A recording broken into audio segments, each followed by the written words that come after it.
To this day. To this day. To this day. To this day. To this day.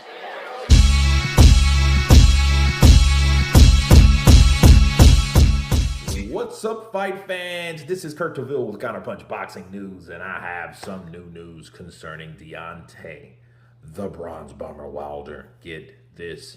Deontay Wilder states that he had to take a wellness check for my career and life in general. I sought a sports psychiatrist. No, psychologist. Okay. He says, I didn't tell my team about anything because in my mind, I wanted to say that I was strong enough to get myself back together without anyone noticing anything. But unfortunately, that wasn't the case. And I needed help. After my last fight, I understood that something was wrong with me. I am so much better now with my mindset, mentally, physically, emotionally. I'm physically healthy and have my mental health back too. A lot has happened to me, but God is good. I am ready to go. Deontay Wilder on his mental health. And let me counterpunch, people. I am so proud of someone coming forth with that info. Okay. Even Wilder, I think what people don't understand, Tyson Fury has said that, hey, I retired because of this man, because of Deontay Wilder, because of things weren't naturally flowing for me. I had these damaging knots in my brain, my head and in my neck, and you know what I mean? And I'm going to retire. But understand that was a two-way street.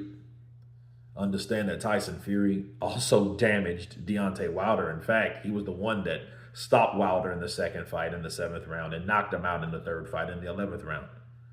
You know what I mean? He acquired a lot of damage as well. And just the physical side of that is enough to seek help from a psychologist, right?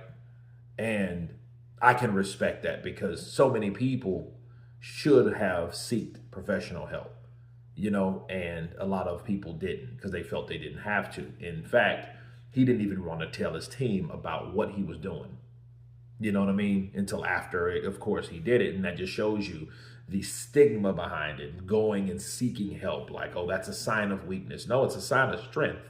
It's a sign of intelligence. It's a sign like, look, something's not right with me.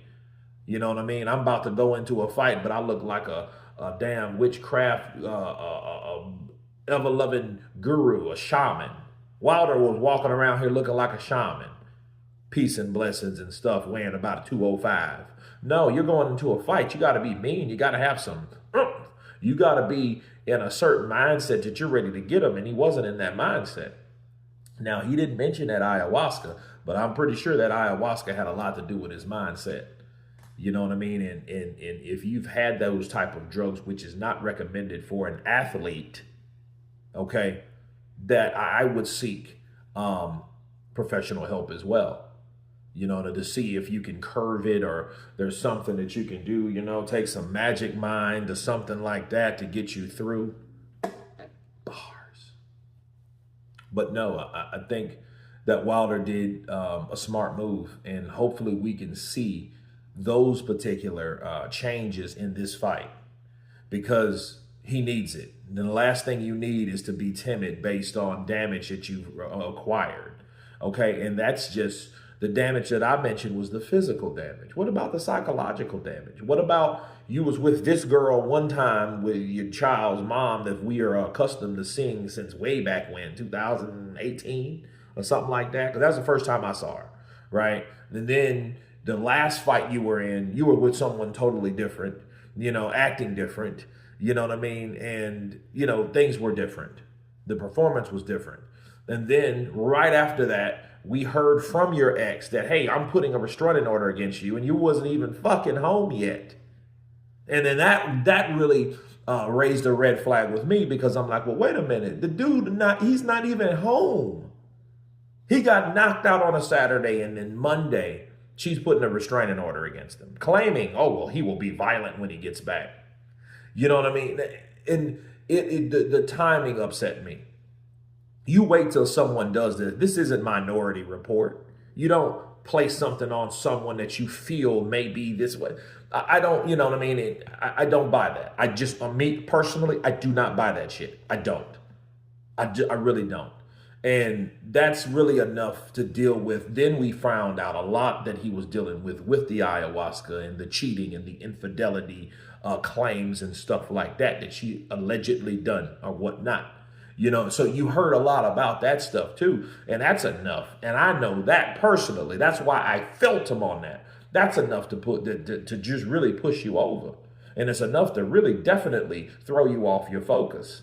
So, yeah, I understand that 100%. Just that alone, on top of getting your ass whooped a few times by Tyson the Gypsy King Fury, you know, then Zili Zhang, then Joseph Parker, then when you're going all through that at the same damn time, yes, I do recommend that he had some help, and I am proud of Deontay the Bronze Bomber Wilder for doing so and admitting that he needed help. Because a lot of times, a lot of people don't want to admit, especially alphas or, you know, or people that, you know, claim that they don't need help and stuff like that. A lot of different ethnic groups, if you're black or brown especially, right, you're not going to admit that you want something. You know what I mean? When I heard him talk, he's talking like Tony Soprano over here. But seriously, even he didn't want people to know what was going on with him. And sometimes, regardless of what you do and who you are, you need help sometimes up here to get this right. But you guys tell me what you think of Deontay the Bronze Bomber Wilder admitting that he needed mental health help.